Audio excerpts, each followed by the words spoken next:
हर दिन समुद्र सांस लेता है, ज्वार चढ़ता है और फिर वापस लौटता है।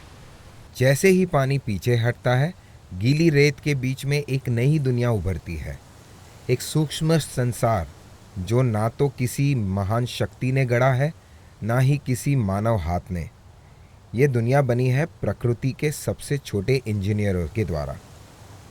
यह दुनिया सुंदर है, नाजुक है और लगभग अदृश्य है। यह दुनिया रहस्यमयी है। यह है अ वर्ल्ड बिटवीन वेव्स।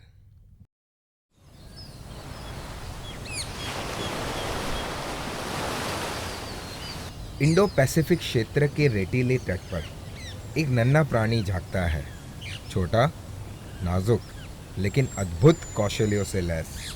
मिलिए सैंड बबलर क्रैब से, प्रकृति की सबसे अद्वितीय रचनाओं में से एक।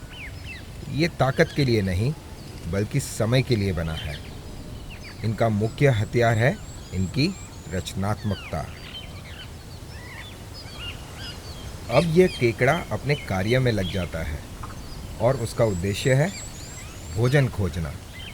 यह अपनी छोटे से पंजों से रेत इकट्ठा करता है, फिर ध्यान से अपने मुख से उसे छानता है। सूक्ष्म जीव, प्लैंकटन और अदृश्य जीवाणु जो हमारी आंखों से तो नहीं दिखते, लेकिन इनके जीवन के लिए पर्याप्त है।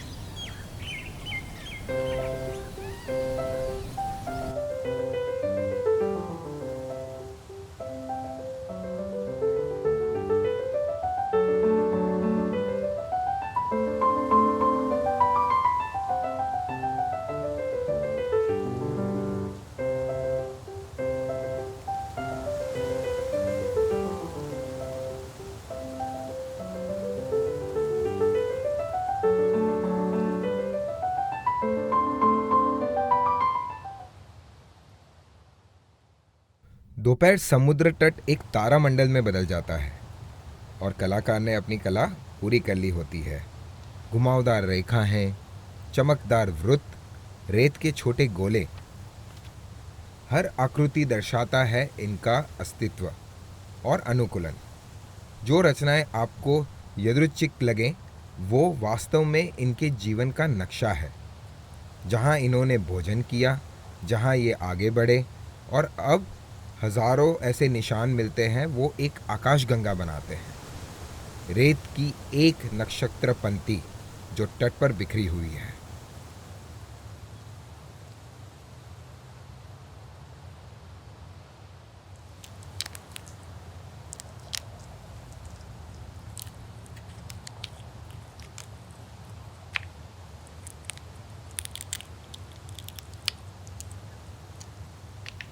लेकिन यह दुनिया हमेशा सुरक्षित नहीं होती।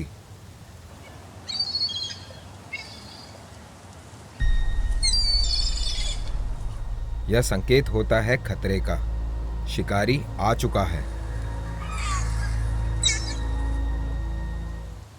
नन्हे केकड़े तुरंत थम जाते हैं और फिर गायब हो जाते हैं रेत के नीचे अपनी सुरंगों में। यहाँ हर प्राणी जीता है जीवन और मृत्यु के बीच की नाजुक रेखा पर।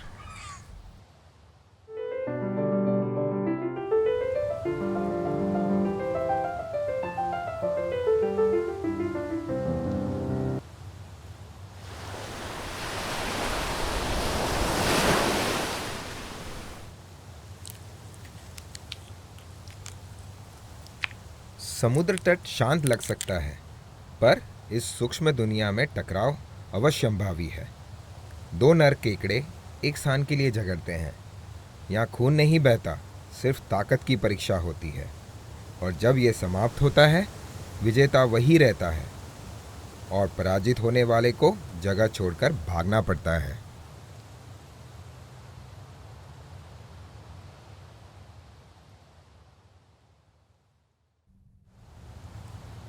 गहराई में बसी सुरंग से एक जोड़ा बाहर आता है। कुछ क्षण पहले ही रेत के नीचे प्रकृति का एक शांत मिलन हुआ था। अब जीवन चक्र में इनकी भूमिका पूरी हो चुकी है। ज्वार लौटता है और समुद्र फिर से किनारा अपना लेता है। केकड़े गायब हो जाते हैं, उनकी सूक्ष्म दुनिया एक पल में ही मिट जाती है। लेकिन जैसे सूरज फिर उगता है, वैसे ही वे लौटेंगे, फिर निर्माण करने, फिर भोजन ढूंढने, फिर से जीने के लिए।